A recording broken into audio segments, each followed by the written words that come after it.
Ya, pemirsa itu tadi topik of the day, dampak dari Pilpres Amerika Serikat di 2020 dan tentunya kita juga sama-sama menunggu hasilnya seperti apa.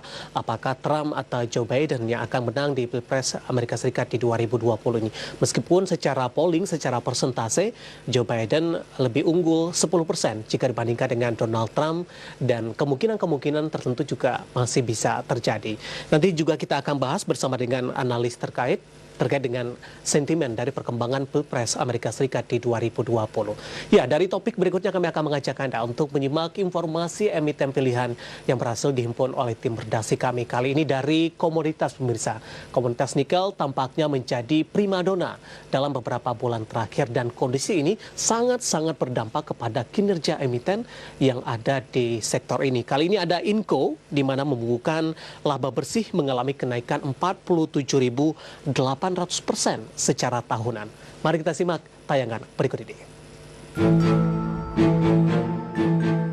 Dikutip dari laporan keuangan Inco di kuartal 3 2020 yang diterbitkan, emiten produsen nikel ini membukukan laba bersih senilai 76,64 juta dolar Amerika atau melesat hingga 47.800% secara tahunan dari laba bersih pada periode yang sama tahun sebelumnya yang hanya 160.000 dolar Amerika. Laba meroket lantaran pendapatan Inco naik 12,7% dari sebelumnya 506,46 juta dolar Amerika menjadi 571,2 juta di kuartal 3 2020. Inco mencatat volume pengiriman sebesar 19.954 metrik ton dengan pendapatan sebesar 210,6 juta dolar Amerika. Nicholas Cantor, Presiden Direktur dan CEO Vale Indonesia, menyebutkan kinerja APIC ini sebagai akibat dari bersinarnya harga komoditas nikel, di mana harga realisasi nikel di triwulan 3 lebih tinggi 13% dibandingkan harga realisasi pada triwulan kedua 2020. Selain itu, Inco juga berhasil mengendalikan beban pokok pendapatan secara berkelanjutan yang hanya naik tipis 0,4% di kuartal 3 2020 dari beban pokok pendapatan di kuartal 2 2020.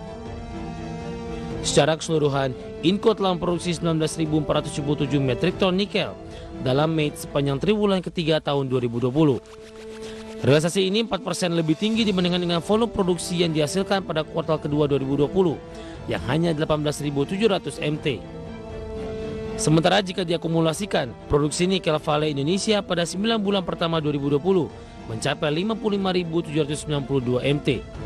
Atau 10% lebih tinggi dibandingkan dengan produksi pada periode yang sama tahun sebelumnya yang hanya 50.531 metrik ton. Dari berbagai sumber, Adix Channel.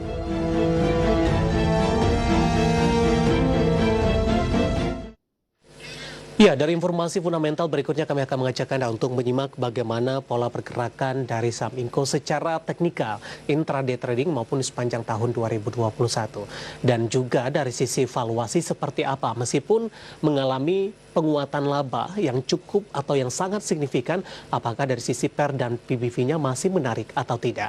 Langsung saja kita ke grafis pertama pemirsa, kita akan coba lihat bagaimana pergerakan intraday tradingnya untuk Inco di sepanjang perdagangan hari ini dan juga refleksi dari sikap investor dan trader pasar modal Indonesia. Kita akan coba lihat di pembukaan sesi pertama pada pagi tadi. Ini dibuka di level 4.310 pemirsa. Kemudian pada pukul 10 saham Inco mengalami koreksi. Level 43 ditinggalkan dan menyentuh ke level 4.200-an tepatnya di 4.230. Kemudian di penutupan sesi pertama Inco kembali mengalami penguatan di 4.270. Sementara di pembukaan sesi kedua, penguatan masih terus berlanjut untuk Inco menyentuh di 4.290. Dan kami akan update posisi penutupan di sesi kedua di perdagangan hari ini, ditutup di level 4270. Ini sama dengan posisi penutupan sesi pertama, menguat di 5,43%. Sementara range pergerakannya secara harian dari posisi terendah sampai posisi tertinggi di sepanjang perdagangan hari ini 4.200 sampai dengan 4.510 pemirsa. Ya, dari intraday tradingnya berikutnya kami akan mengajak Anda untuk melihat bagaimana pergerakan saham Inco di sepanjang tahun 2020. Dapat Anda saksikan juga di layar televisi Anda pemirsa. Di 2 Januari masih bergerak di level 3.000-an, tepatnya di 3.620 pemirsa. Kemudian di 3 Februari mengalami koreksi di 3.250, bahkan di Maret April ini menyentuh ke level 2000-an, posisi terendah ada di 2030. Kemudian Inco mencoba untuk bangkit kembali dan kembali menyentuh ke level 3.000-an di September, di Oktober di 3.910, di September maksud kami, dan Oktober di 3.640. Di 2 November ada di 4.290. Dari grafis yang dapat Anda saksikan juga di layar televisi Anda, kalau kita tarik garisnya dari awal tahun sampai dengan perdagangan November, ini sudah menyentuh ke level tertingginya 4.290, melampaui level di Januari, tepatnya di 3.620 dan 3.910 di September, pemirsa. Ini pergerakannya diambil dari posisi penutupan di sesi kedua, kemudian juga di pembukaan sesi kedua, tepatnya di 2 November. Kita akan coba lihat juga dari sisi valuasi, apakah masih menarik atau tidak.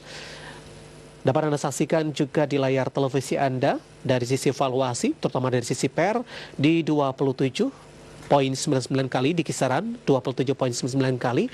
Kemudian juga dari sisi price sales ratio di kisaran 3,75 kali. PBV-nya, price book value ratio atau PBVR-nya di 0,142 kali. Sementara posisi dari price cash flow ratio atau PCFR-nya ada di kisaran 9,93 kali.